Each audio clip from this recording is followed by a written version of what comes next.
Good evening. So today's my daughter's 18th birthday, but she's busy, so I just took her a birthday cake so she can celebrate with that. But she's too busy studying to get into Japanese university, which is that's the oddest thing to do, is to take the entrance exam, and then for lots of students, once they've done that, they broke the camel or donkey's back, or someone on Brokeback Mountain's back. Don't fuck me about, you. So my nephew is now in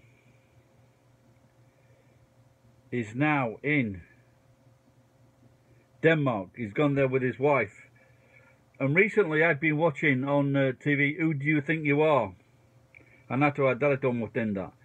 So like it's got the same meaning, like it's like the start of a fight in most places. But it's a very popular show showing where people come from, their ancestries of their parents. And it's a great show. I've just been watching Liv Ullmann and her background. And so it was quite funny because like Liv Ullmann's like going right back to their fifth granddad, way back to like 1838 when her granddad was born, and he was black, the granddad. And then she told this to her dad, because you're blah blah blah, it's like fourth in line, he was black. He goes, I knew it. And so Liv Ullmann said, so did I, that's why you fucking abandoned me. And so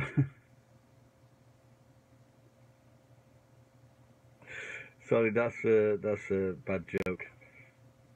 Anyway, so on to longevity, and my nephew in Denmark, believe it or not, they've got the third highest rate of cancer in the world. Can you believe that? And one of their greatest products is Danish bacon, which all British people love. And if you've never had it, you should have it. It's great. And I found out a few years ago what they do is they put a plastic band around the pig's testicles, and like they do with sheep, and it just drops off. And that's the reason why Danish bacon tastes so great. But as karma has it, they've also got the highest rate of testicular cancer in the world.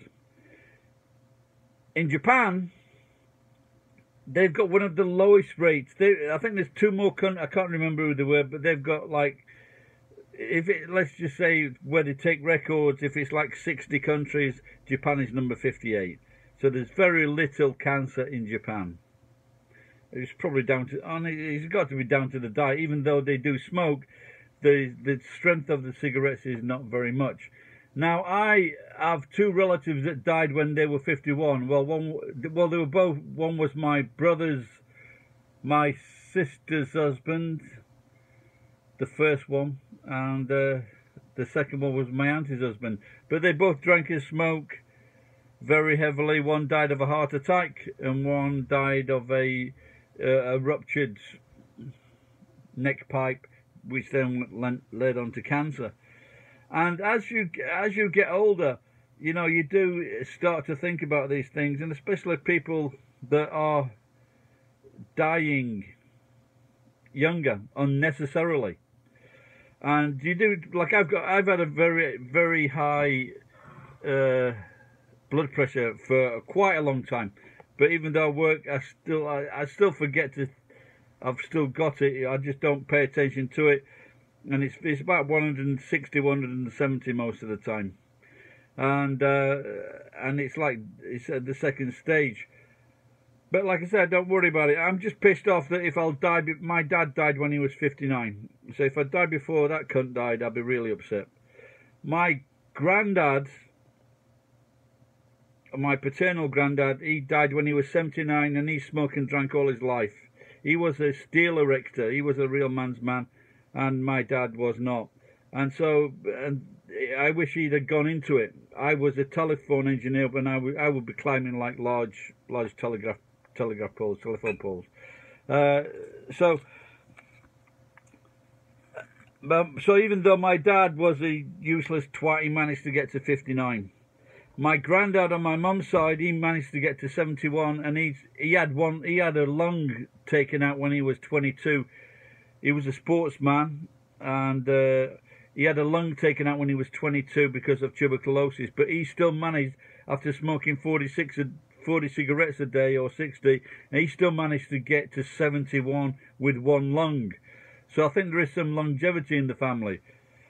But my granddad who smoked did not drink.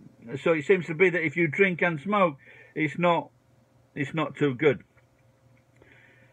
Now, one thing that I'm on Facebook, and there was like two young Americans. They're very young, I don't know, 18 to 22, something like that. And they were walking home on a train track with fucking music on early in the morning. And luckily one of them turned round and they saved all their lives, the dozy bastards. And it's just the same in the streets when you get young kids. So now I pip at people on my horn. If I see people riding along, they've got the phone in the hand, and they're riding along with the phone in the hand. They're not paying attention. They're walking across fucking crosswalks. They're not paying attention. And if the driver's not paying attention, they're fucking dead.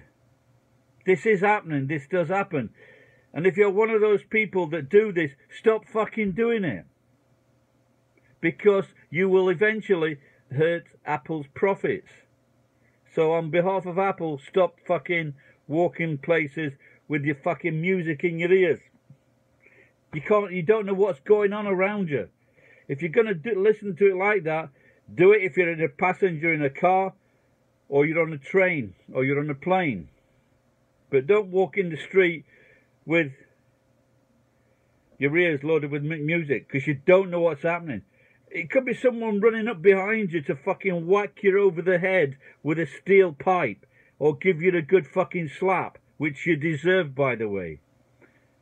Just stop doing it. Because you're going to die young. I don't like people dying younger than me. I really don't. I think it's a shame. It's a waste.